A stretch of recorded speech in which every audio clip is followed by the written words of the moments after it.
Assalamualaikum warahmatullahi wabarakatuh. Kembali lagi di channel saya. Pada kesempatan kali ini saya ingin share tentang financial check up ya. Mungkin teman-teman agak asing mendengar tentang financial check up. Apakah financial check up ini mirip dengan pemeriksaan kesehatan, pemeriksaan kesehatan tubuh kita? Pada prinsipnya sama, cuman beda objeknya aja yang diperiksa. Kalau health check up kan tubuh kita, kondisi kesehatan tubuh kita, penyakit yang kita derita ini seperti apa itu. Sama kalau untuk financial check up ini adalah kita memeriksa kondisi keuangan kita ya, apakah nanti kondisinya bagus atau tidak gitu ya, apakah banyak hutang ya, apakah banyakkan hutang dipinjol gitu atau enggak ya, seperti itu. Oke. Apa itu financial check up? Pertama-tama saya akan mendefinisikan dulu ya. Financial check up inilah definisi bebas saja, tidak ada di buku ya atau di referensi tertentu. Financial check up ini merupakan aktivitas atau kegiatan untuk mengetahui kondisi keuangan pribadi, apakah dalam kondisi yang baik atau sebaliknya, dengan menggunakan rasio-rasio keuangan yang digunakan sebagai indikatornya. Jadi kita akan menggunakan rasio keuangan sebagai indikatornya. Financial check up ini bisa dilakukan secara berkala, seperti layaknya sebuah perusahaan ya, yang mengeluarkan laporan keuangan secara berkala setelah diaudit tentunya. Jadi biar stakeholder tahu kondisi keuangan perusahaan. Nah bedanya mungkin kalau di keluarga kan kita ada pasangan ya, tahu nih pasangan kita kondisi keuangan kita seperti apa, baik atau tidak gitu kan. Apakah bisa mencukupi nanti misalnya untuk uang sekolah anak, apakah nanti cukup misalnya untuk merenovasi rumah. Jadi intinya juga ini ujung-ujungnya nanti ada financial goal juga yang harus kita capai kan gitu. Nah, dimanakah kamu bisa melakukan financial check up ya?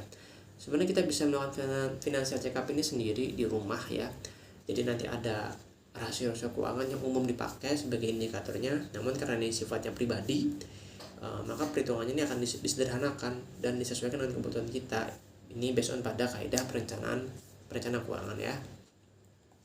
Oke, selanjutnya adalah kapan sebaiknya melakukan financial check up.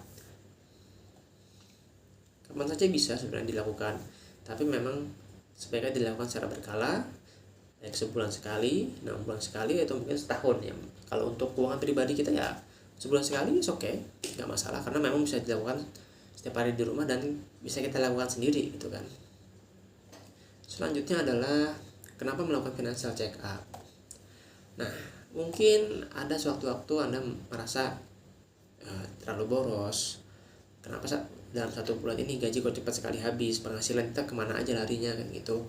Nah, Anda pengen tahu gitu. Nah, dengan financial check up ini penyakitnya apa sih, permasalahannya kan gitu. Atau mungkin juga Anda ingin membeli atau memiliki rumah pribadi atau mungkin aset ya. Jadi harus tahu dulu nih seberapa mampunya kita misalnya untuk menyicil rumah tersebut, misalnya kalau misalnya tidak bisa beli cash kan gitu. Intinya ada financial goal yang ingin kita capai, tentunya kita harus cek dulu nih kesehatan kita seperti apa, financial check up kita seperti apa gitu. Karena ini memang merupakan awal dari atau dasar dari perencanaan keuangan yang baik ya. Oke, selanjutnya bagaimana melakukan financial check up ya. Financial check up ini dilakukan dengan menggunakan beberapa rasio. Jadi ada 8 rasio yang digunakan sebagai indikator financial check up. Lanjut ya. Rasio yang pertama adalah rasio likuiditas. Rasio ini menunjukkan seberapa liquidnya aset Anda per periode tertentu ya. Atau kadang disebut juga dengan dana darurat. Jadi Anda harus teman-teman harus memiliki dana darurat yang jumlahnya 3-6 kali pengeluaran. Nah, di sini adalah seperti yang terlihat rasio likuiditas ini adalah kas atau setara kas dibagi pengeluaran per bulan. Kas atau setara kas ini adalah dana tunai yang teman-teman yang punya, yang bisa digunakan sewaktu-waktu dibagi pengeluaran bulanan. Pengeluaran bulanan ini adalah pengeluaran yang memang rutin dan wajib harus dikeluarkan, tidak bisa tidak. Misal pengeluaran untuk air, untuk listrik, SPP anak-anak, kebutuhan makan, kebutuhan hidup kita tiap bulan. Kalau misalnya ada pengeluaran misalnya untuk jalan-jalan, traveling, nonton, nah itu bisa kita keluarkan ya. Oke, lanjut. Rasio yang kedua adalah rasio aset liquid terhadap kekayaan bersih. Di sini adalah dana cash atau dana tunai Anda dibagi dengan kekayaan bersih. Nah, di sini berapa sih yang berapa sih sebaiknya ya dana cash kita atau dana tunai kita dibandingkan dengan kekayaan bersih? Minimal 15% ya dari kekayaan bersih. Apakah itu kekayaan bersih? Kekayaan bersih itu adalah kekayaan bersih adalah aset kita, aset yang kita punya seluruhnya dikurangi dengan hutang-hutang, maka akan ketemu kekayaan bersih. Dari jumlah itu 15% itu harus berupa dana tunai atau berupa cash ya, cash keras ya.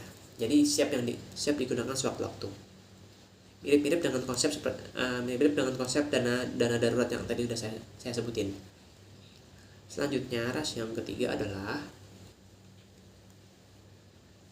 rasio tabungan. Nah, di sini dimana uang yang Anda tabung per periode, pada 1 bulan dan 1 bulan dibandingkan dengan pendapatan kotor.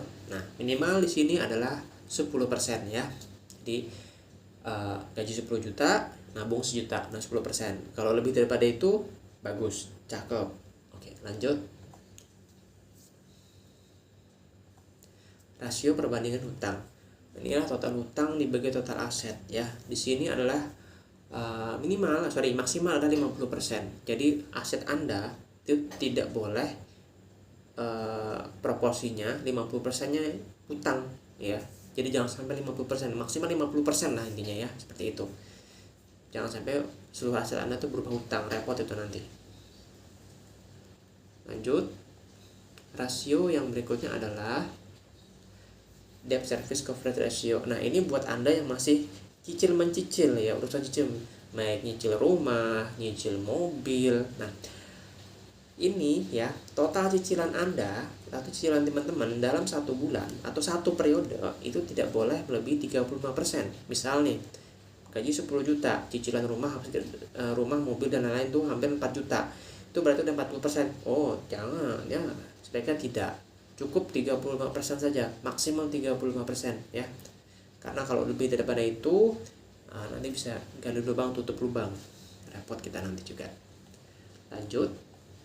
Rasio yang berikutnya adalah rasio perusahaan hutang non hipotek. Mungkin bahasanya agak sedikit, tapi ini saya ambil dari buku ya, atau memang dari yang diajarkan kepada saya. Jadi gini, kalau misalnya kan tadi hutangnya tidak boleh dari 35% ya, tidak boleh lebih ya.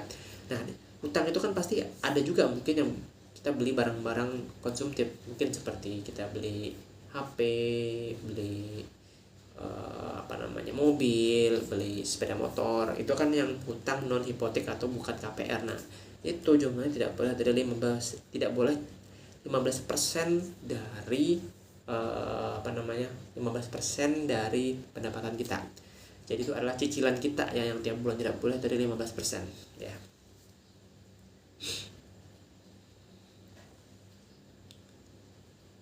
Oke, yang selanjutnya adalah rasio nilai bersih aset investasi terhadap nilai bersih kekayaan. Nah, di sini di dalam aset teman-teman itu ya, mungkin teman-teman punya aset mungkin berupa rumah tinggal, surat berharga, HP ya, mobil, sepeda motor, itu adalah aset ya. Nah, di aset tersebut ya, kalau misalnya sudah ketemu nih nilai bersih kekayaannya yang setelah semua aset dikurangi hutang, dan ketemu nanti kan nilai bersih kekayaan berapa sih nilai aset yang berupa investasi. Nah, tidak ada tidak ada batasannya sebenarnya. Tapi kalau boleh saya bilang, semakin besar semakin bagus gitu kan. Berarti apa? Aset yang Anda miliki merupakan aset yang produktif gitu. Jadi bisa menghasilkan, bisa memberikan imbal balik, bukan aset yang terdepresiasi seperti mobil, sepeda motor, HP. Itu kan nilainya akan selalu turun. Beda kalau aset-aset yang berupa investasi, nilainya cenderung naik, dan itu akan memberikan imbal balik kepada kita yang bisa kita gunakan untuk melawan inflasi ya. Oke, dan ini adalah rasio yang terakhir. Nah, inilah rasio solvabilitas ya. Pada intinya gini, ini masih ada hubungannya dengan rasio yang sebelumnya. Dari keseluruhan total aset ya yang kita miliki, berapa sih total KKN bersih yang kita punya ya? Semakin besar KKN bersih yang kita miliki, semakin bagus.